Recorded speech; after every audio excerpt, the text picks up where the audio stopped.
I'm Crystal Granger. I'm a senior project manager for Virgil Gay and Associates. I graduated in 2004 from the master's program. Thank you. Ben?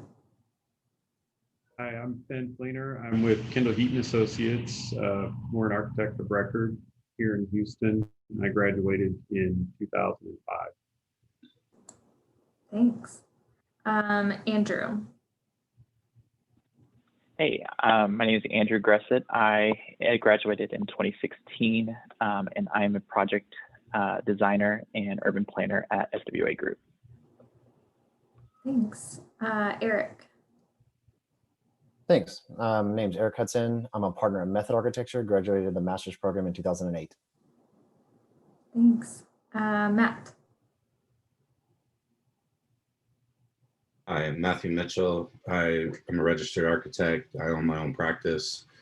I graduated December of 2006. I'm also the president of our alumni board. Thanks. And Shannon? I'm Shannon Bettinger. I am an SVP at Midway, overseeing Midway Creative, which is a marketing and creative full service agency. Midway is a local developer and investor throughout all of Texas. And I am serving on the alumni board as the student engagement chair, and I graduated with Ben in 2005, which is why I gave him a shout out. Great. Well, thanks so much for being here today. We might have two more, maybe Lauren, that are joining, but for right now, I'll behind the scenes into the breakout groups of the alumni that we do have here. So I am going to turn it over to you, Lauren. All right, thanks, Sarah, and thank you all for being here. It's so exciting that you all are wanting to give back to students and share your expertise and just get to connect to students in this way. So thank you all for being here, and thank you students for being here. My name is Lauren Herman. I'm the career counselor at University Career Services, who serves all of the college and architecture and design students. And something that Sarah mentioned earlier is that part of the career fair is going to, it's going to be all virtual. So your virtual presence is really important to think about, and it's a little different than in person. And then also the way the format will be is there will be a morning of meet and greets where you can attend and kind of network with employers. And then in the afternoon, there will be interviews. And so today I'm going to try to pack in a lot in a little bit of time. So I'm going to try to cover a little bit of creating a strong virtual presence, first impression, things to keep in mind when you're networking virtually, and then also some interview tips as well, just to try to cover the gamut for what you're going to experience on Career Fair Day. With that, alum, please feel free to chime in as we go. Students, if you have questions, chime in as we go. You can either add to the chat or unmute yourself, whatever works best for you. So thank you all again for being here, and I'll jump in. And I will apologize in advance. I know designers like a lot of visuals. I don't know how to get around some of the text, so bear with me. There's some text heavy slides, and I know that going in. So with that, I will share my screen.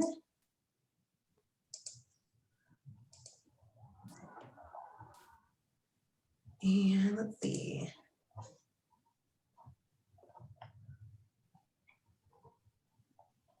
I think it's thinking. I will say 2. Can you all see my screen, maybe? Yes. Okay, great. I will say I have had some Wi-Fi issues this week, so I do want to say up front, if for some reason I freeze or it breaks out, please let me know, and we'll make sure that you still get the information that you need today. So it's just one of the beauties of navigating the virtual space.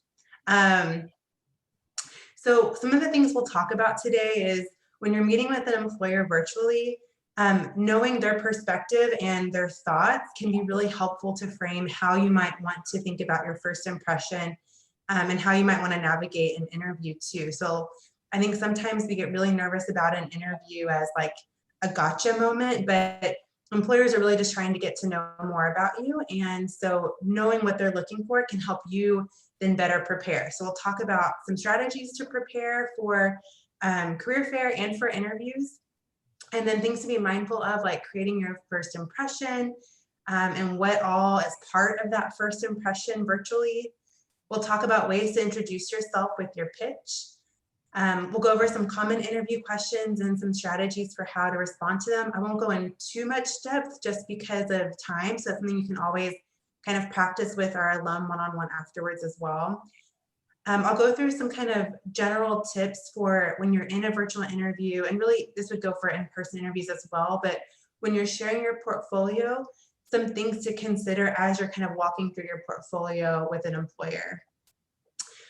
Questions you might want to ask an employer, and then also ways to follow up and maintain that connection, so that way you don't lose that relationship that you've just built through the career fair or through the interview. And then, like I said, we'll have a chance to practice at the end too. So when an employer is interviewing you, there's really kind of 3 key things they're looking for. 1 is, do you have the skills to do the job? 2, is this going to be a good fit in terms of how your skills are going to match with the other, everyone else on the team? And then number 3, how are you going to adjust to the culture? And I would say, especially in like the interviews you're going to have during career fair, they're like 15 to 20 minute quick interviews. So it's just a screening. So really just trying to get a sense of, are you interested in us? What do you know about us? How are you going to be able to contribute to us? And then that might lead to a longer interview down the road. But those same thoughts kind of still apply when someone's interviewing you, okay? So that's important to know, because as you're preparing, you have to know yourself, right? So if someone's asking you something like, where do you see yourself in 5 years? Which I hope after 2020, no one knows how to answer that question anymore. But, when someone's asking you a question like that, they're really trying to get to know more about you and your goals. It's not trying to trip you up. So you want to make sure that you have some self-awareness around what are the key achievements and accomplishments that you bring to the table? What are your skills and interests? What are some projects and kind of key ways that you approach the design process that you might want to share with an employer? And what sets you apart? And then with that, in addition to knowing yourself, you have to know about the company you're talking to. You have to, okay? You never want to go up to a company and say, so what do you do? You want to make sure that when you're approaching them, that you have an idea of what the job's going to entail, what the company does, what's their mission and vision, get a sense of kind of the culture of the company, know about any current events that are going on with the company, and really get a sense of, is this going to be the right fit for you? So just like the employer is trying to get a sense of, how are you going to fit with their team? You want to be thinking about that for yourself and making sure this opportunity is aligned with your career goals. So a lot of the preparation is reflecting on your resume, your projects in your portfolio, and then again, doing your homework, so that way you really know what the company does. So that way you can speak to why you're going to be the best candidate for them. Okay, I'm going to pause there to see if there's anything anyone wants to chime in before I go on. No? All right, I'll keep going. So you want to keep in mind that a lot of times when you're attending a networking event like career fair, or if you're at an interview, this is really an employer's oftentimes first impression of you, and our online impression makes a big difference. So really keep in mind the only kind of visual they have is what's in the screen.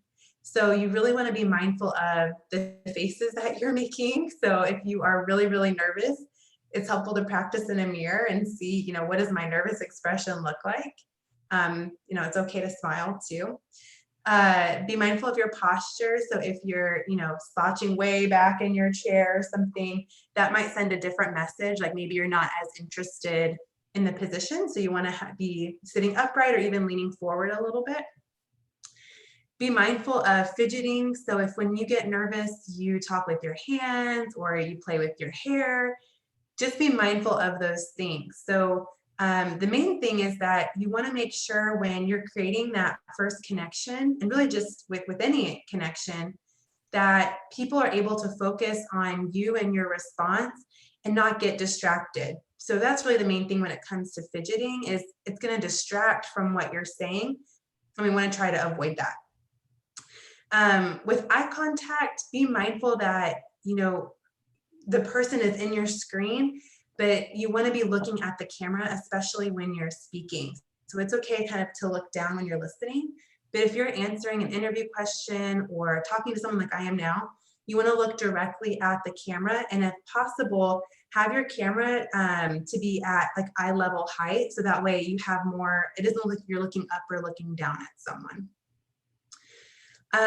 Going back to the idea of like not having distractions, be mindful of your attire. So you still want to dress like you would dress in person.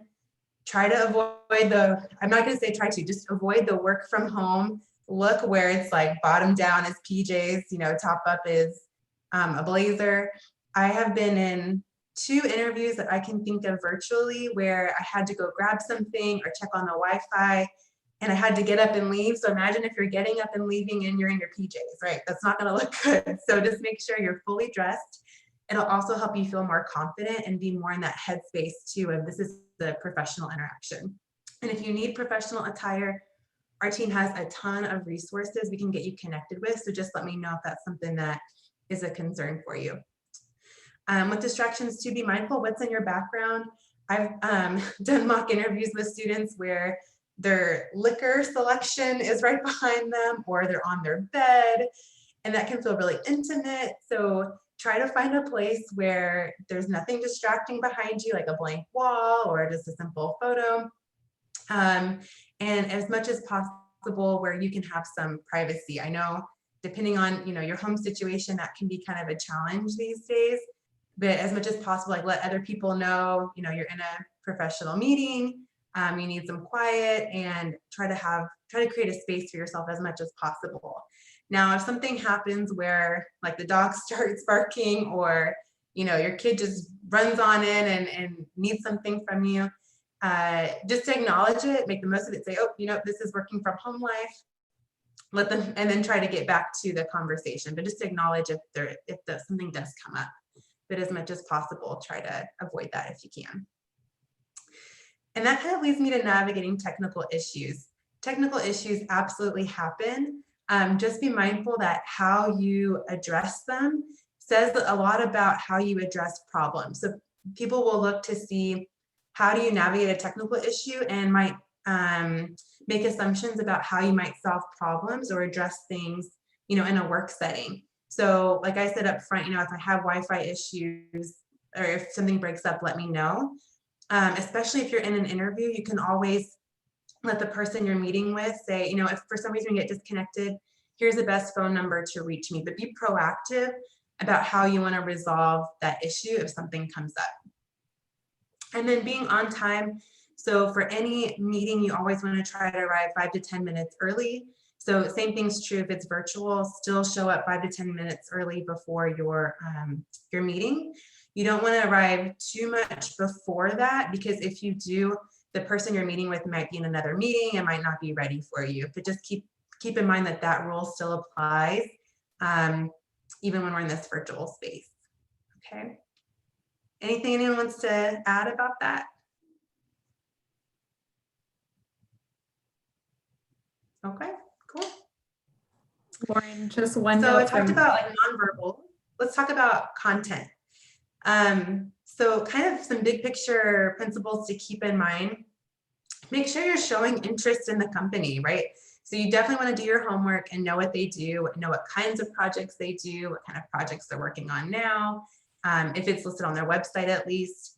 But make sure you're showing interest, like ask them, like, what are some of your favorite things you're working on right now? Or what are some of the things that get you most excited about the work that you do?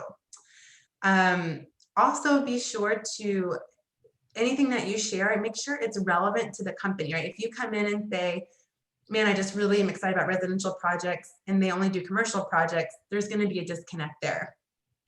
So you also want to make sure with that, that you are sharing relevant skills, experiences, and accomplishments. So, you know, it's great to talk about relevant studio projects, work you've done in your student organizations or in the classroom, or even past internships. But you may not need to be talking about like how many cats you own or your grandma or things like that, right? Keep it to just what's relevant to this position and this opportunity. I have this comment here about past, present, and future. So when you are, I'll talk more about your pitch in a minute, but when you are introducing yourself, think about introducing yourself in terms of past skills and experiences and accomplishments related to the job or company, things you're currently doing related to the job or company, and things you want to do in the future related to the job and the company. So as you're thinking about telling your story, tie in those kinds of skills and experiences in terms of where you've been, what you're doing now, and where you want to go. Okay. That kind of connects to the next bullet point here. You want to make sure that your goals are going to align with the company and that it makes sense, you know, for why you're wanting to apply with them now. And again, I mentioned this earlier, show genuine interest, make an individual connection, try to make it feel personal as much as possible to really build that relationship with the employer.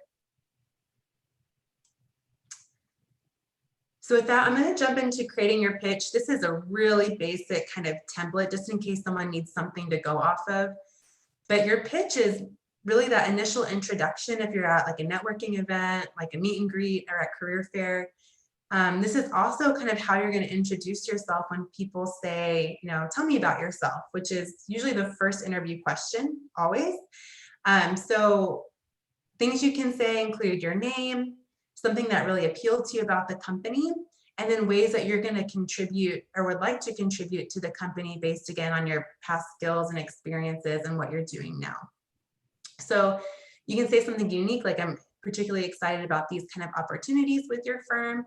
And I'd love to share with you more about my resume and qualifications and why I'd be a good fit for you. So again, have in the back of your mind those key skills, accomplishments, qualifications. Think of like maybe your top 5 like skills and accomplishments that you think would make you a good fit for this position, and have them ready to go to share why you're going to be such a good candidate and why you're so also so interested in the job too.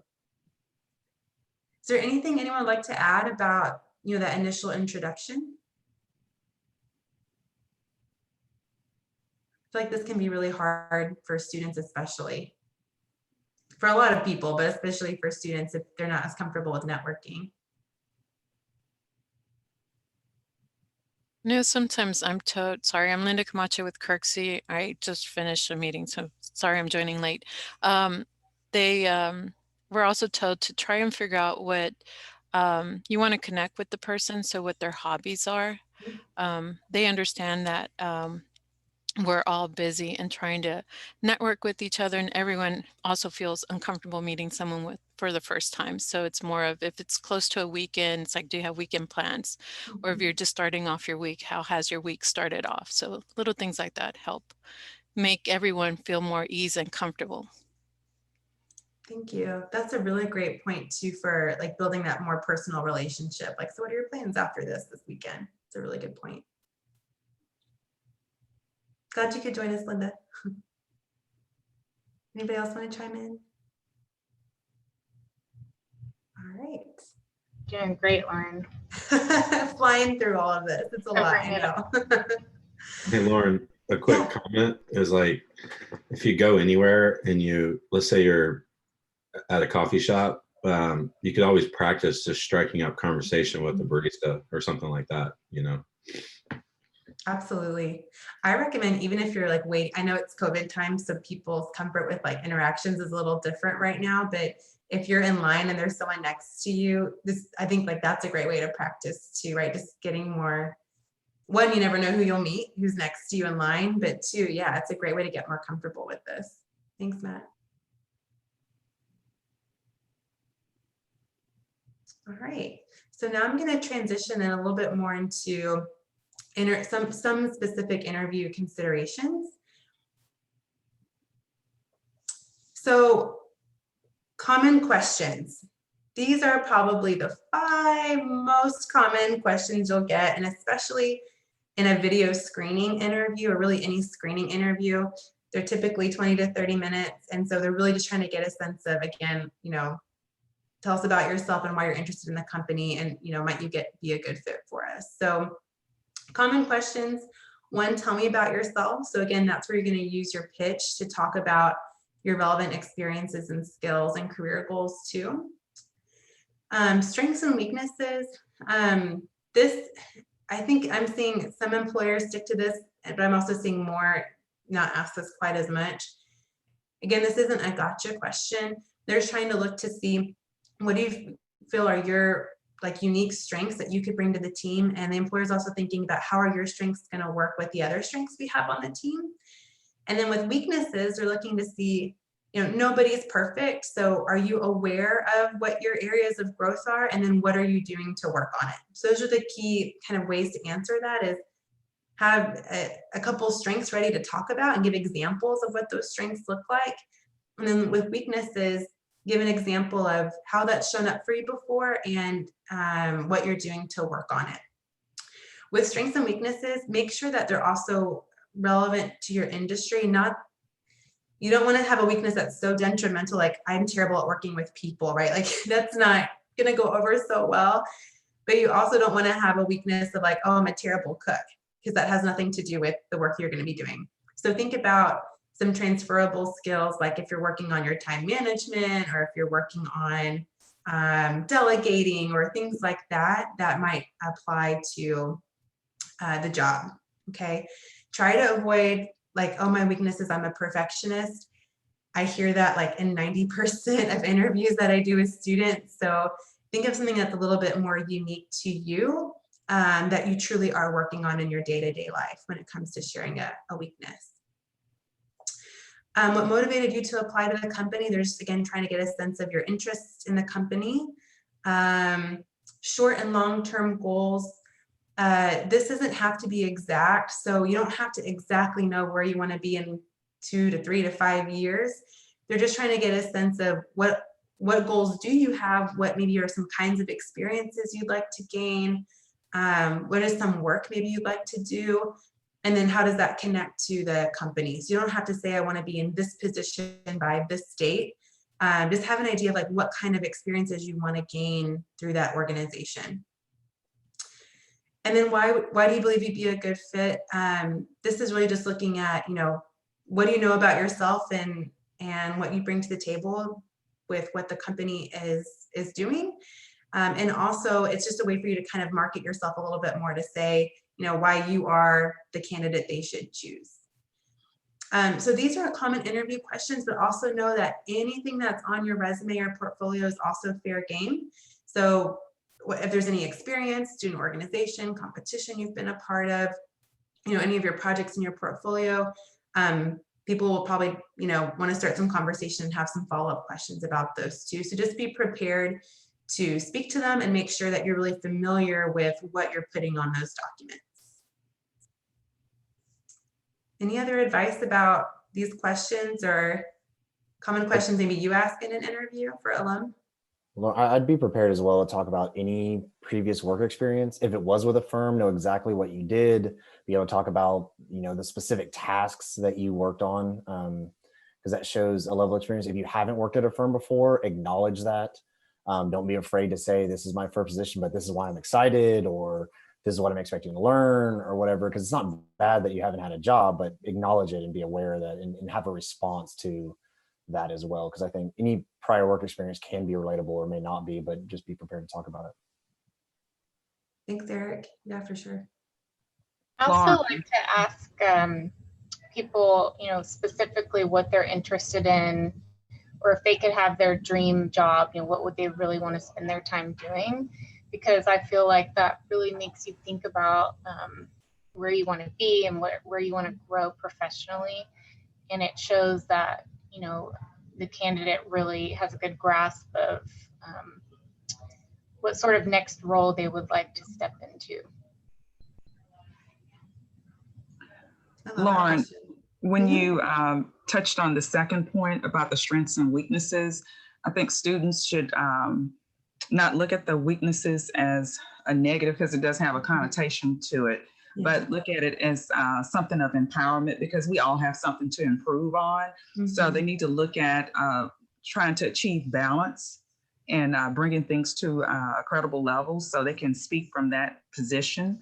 And also think about how their skills, their strengths and weaknesses can contribute to the profession. If they have that in their mindset of how they look at the projects that they've worked on, whether it's in their program or a job that they had, that would make the conversation a little bit more interesting and provides a little bit more insight to the person who's interviewing them. Absolutely. That's a great point. Weakness does have a negative connotation, but nobody's perfect and we're always working on something.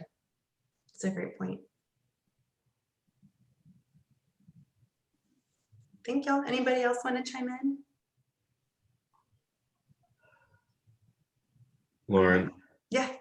I always ask, like, how, I don't know if this is common, but I always ask, how do you handle failure? Because I think failure is a way that is where you learn the most. And so I like to hear what people have to say about that. That's interesting. That it makes me think of situational questions, which from what I gather, some people like to ask them, some people don't, but I imagine, when you ask that question, if someone can give an exact, an actual example of when they handle failure and how they handled it, that would be really helpful. Yeah, no, it tends to come up in the context of conversation, like it's not just like a random question. It normally is in the flow of conversation, but I do at some point like to ask that for sure. Awesome. Lauren, just a heads up. I know we're about halfway through your slides, but we're already at the 30-minute mark. Okay. Okay. I will wrap this up. Thank you, Sarah. I appreciate you keeping time for me. So going into kind of like what Matt was saying, I do hope that when you're in an interview, it feels like a conversation. Every interviewer has a different style. Some people like to just go off a straight list. Some people do like to ask more of just like general follow-up questions and make it feel like a conversation. So be ready for either kind of style. And that includes when you're talking about your resume and when you're talking about your portfolio. So I'm going to go over some kind of general tips for when you're sharing your portfolio. Just be ready to share your screen. I recommend having like a link ready and a file ready that if you need to, hopefully you've shared in advance, but that you could also even just kind of attach to the chat if needed. And again, be ready to share your screen. So know what's on your desktop, like make sure your desktop's clean, doesn't have anything inappropriate on it. Just be mindful of things like that. And do be mindful of your file size, especially if you're sharing files. A lot of people prefer that your portfolio be under 5 megabytes, especially when you're applying online. So just make sure that those things work, right? Like that you can send the file because that's going to be an important part of it. I think this tip came up last week, but I recommend having a master resume and a master portfolio that's got everything on it. But when you're getting ready to share your portfolio to a certain company, make sure that you're you've tailored it for that company, right? So have the most relevant projects in the beginning. And you don't need to show everything that you've done, but just share, maybe the most important, even if it's like 5 to 6 projects that you've done related to that job. When you're talking about your projects, focus on how you solve the design problem. So focus more on your process, because that's what people are listening for, is kind of how did you think through this? With that, it's helpful to tell a story. So think about what was the kind of context, what was the problem or challenge you were given, how did you go about solving it, and what was the result for what you came up with? And if you worked on a team, make sure you give credit and say that you worked with other people as well. At the end, you'll get a chance to ask employers questions. So they'll always say, do you have any questions for us? Never say no. You always have a question. Even if this is like your 4th interview, come up with a question. So I have a list of some common questions that are helpful to think about to ask the person you're interviewing with. If you want, you can take a picture of this. Also, we have this recorded, so you can make this available to you if you want to come back to this. But really be thoughtful about the questions you're going to ask the employer. Avoid questions like about benefits and salary at this time.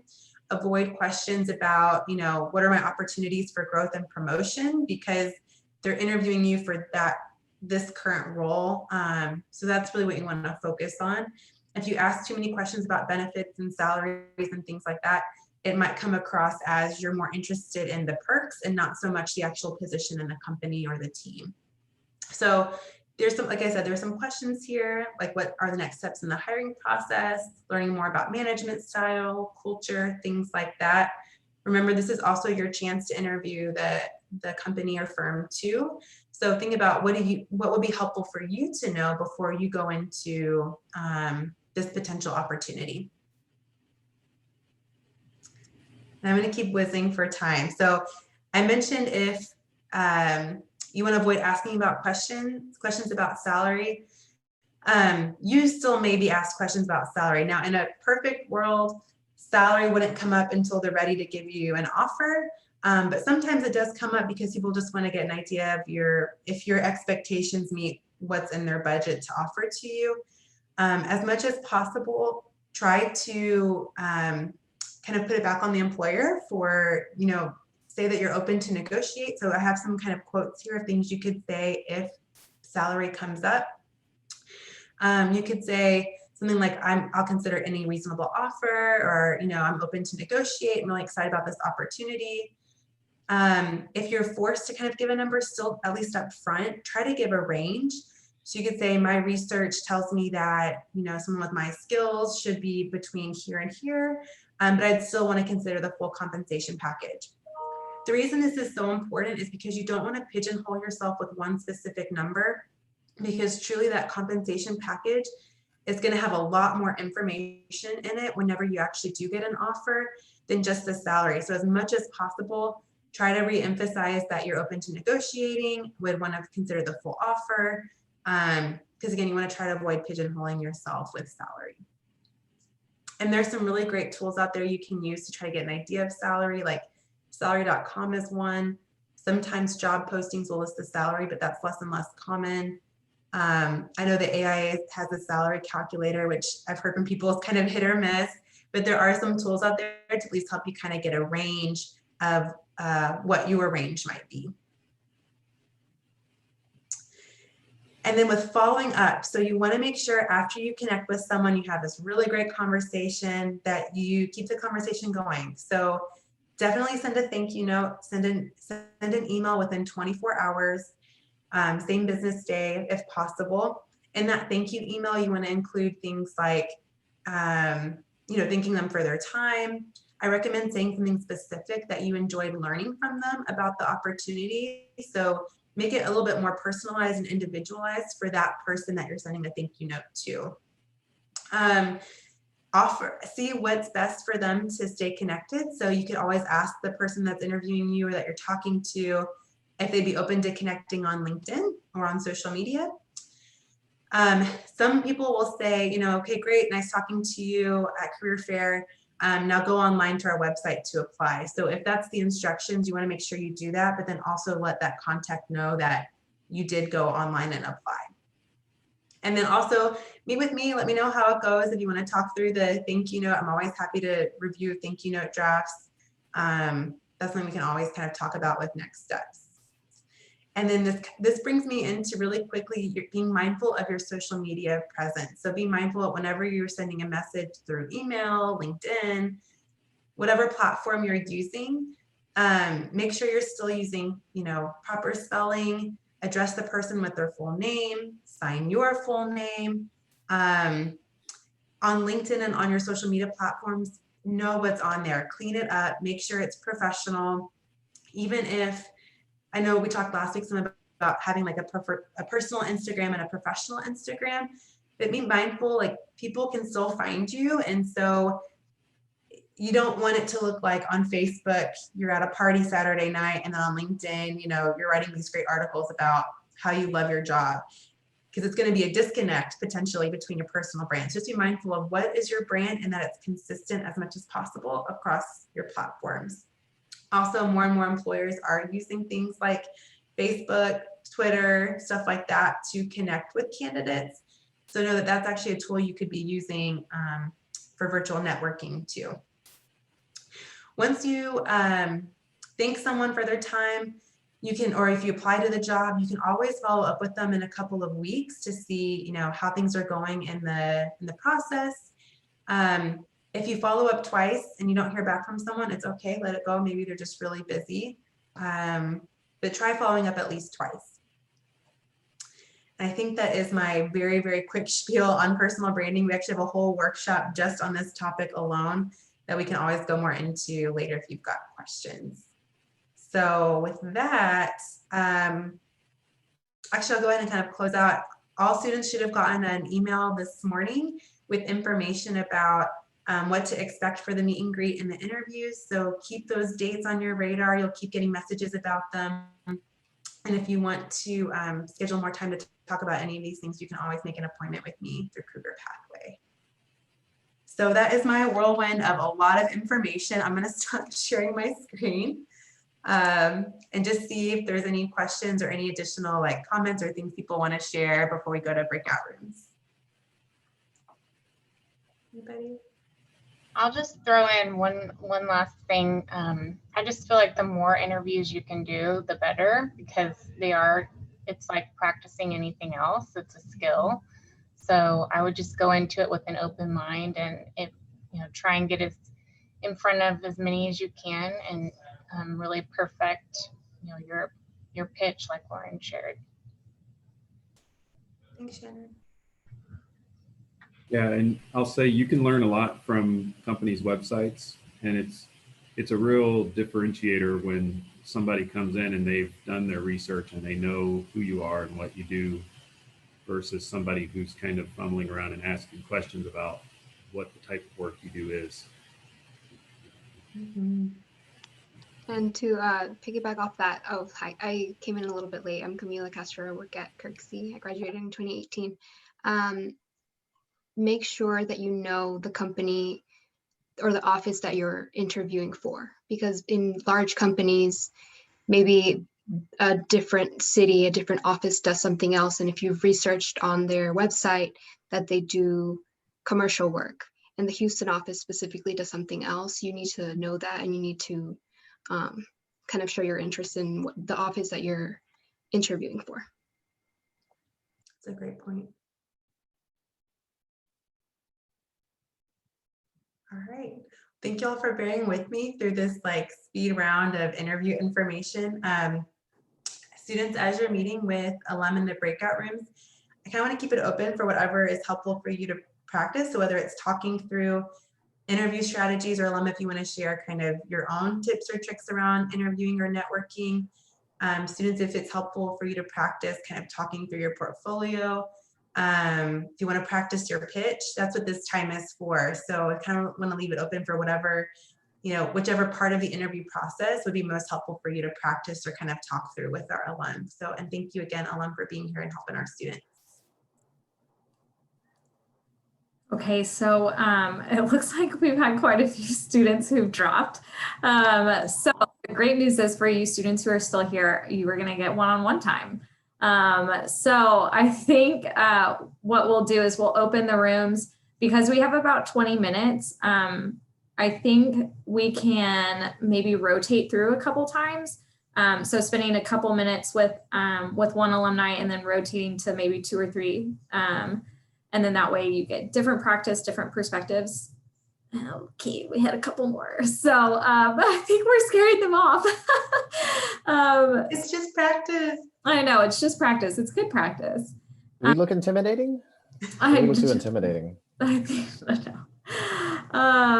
So even if that was very helpful though, even if they don't want to do the interview, Lauren, I wish we had that one. Such a great benefit that they're getting. It's awesome. For sure. Thanks, Shannon. So hopefully there is some helpful tidbits in there. Yes, definitely. I'll open the rooms and let you kind of sort in. Camilla and Shannon, right now, it doesn't look like you have students who will be going into the rooms with you, but we can rotate everyone, like I said. So I'm going to open these rooms.